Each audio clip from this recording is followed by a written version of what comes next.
from the TOS star group. With no ships or Earth colonies that far out. Their call letters checked with a survey expedition.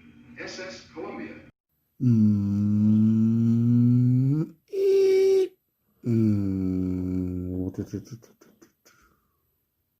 Star Trek, The Cage. I could probably spend hours analyzing The Cage. I watched it again last night for about, the 1,000th time in my life since I discovered it. The original pilot episode for Star Trek, the one that was not originally aired and bought, but was for the first time in the history of TV, as we understand it, a second pilot was ordered, which is unusual, and that's how we got Captain Kirk.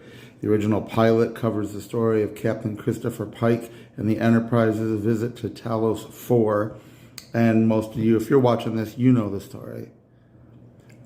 Ahead of its time in so many ways, deep science fiction, philosophy, the nature of reality, the nature of even things like human sexuality, not only because a woman first officer and those sorts of changes, but we get the dancing Orion slave girl in green, Susan Oliver, who is an amazing actress, and I loved her in Your Cheating Heart, also the Hank Williams story and other things. And the actual suggestion that the people of Orion like being taken advantage of, which is sort of an interesting prelude to everything we later find out about the Orions as it gets tweaked about their reverse slavery, where the women appear to be slaves, but they really dominate the men. And then later the men take over and they dominate the women. And there's this whole weird sexuality thing. But the idea that the United Federation of Planets, although the name isn't used in The Cage yet, the idea that, the United Earth and living at peace with all these other cultures could partake of things like the Orion slave trade and, taking advantage of green animal women, as they're called in the episode The Cage, because they like it. And there's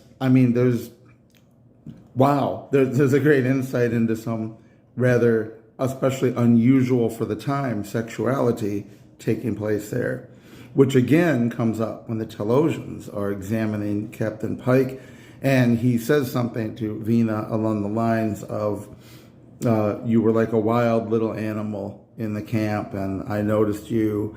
And the one Telosian says to the other, a peculiar species. They have fantasies they hide even from themselves.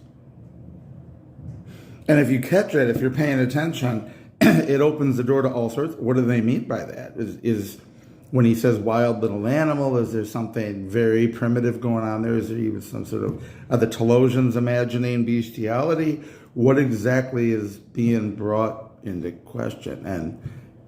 But when you tie all of this stuff, the exploration of human psychology, we get the captain with the doctor, Philip Boyce, and Dr. Boyce is a counselor in a sense, before there was a counselor.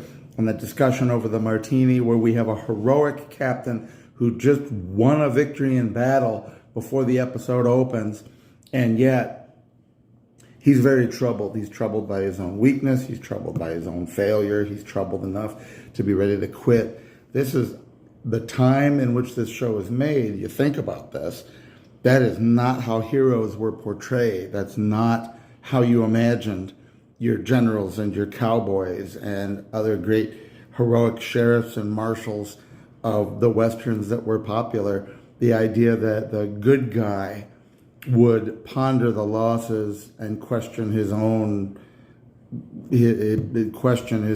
role, his command, to doubt himself, is extraordinarily unusual for that time period in particular.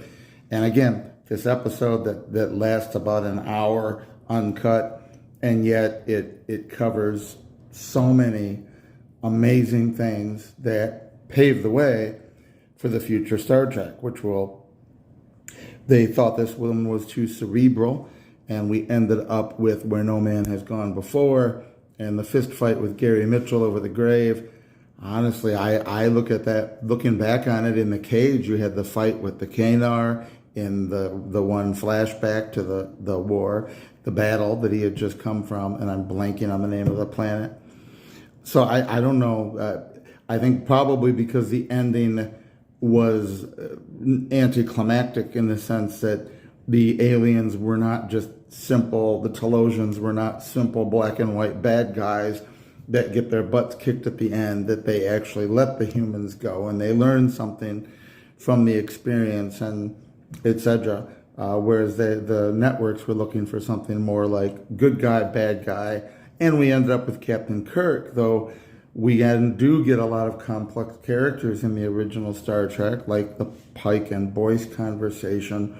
Nevertheless, Kirk is a little bit less introspective in that he's more of the sheriff on top of the sheriff on top of the wagon train headed west, the cowboy guy, the general in a Civil War movie. He's more of the heroic figure that was common at the time of always doing the right thing, no matter what the cost, pushing it, somehow fighting his way through, and etc. So it fit the culture better.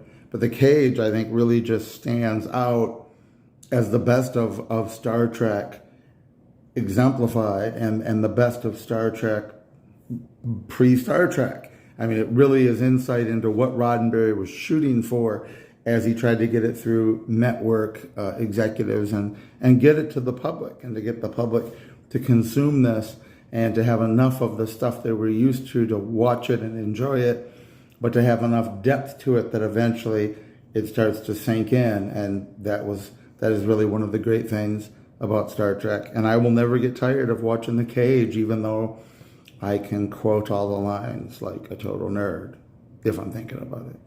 Anyway, thank you for your time. Live long and prosper. See you next time.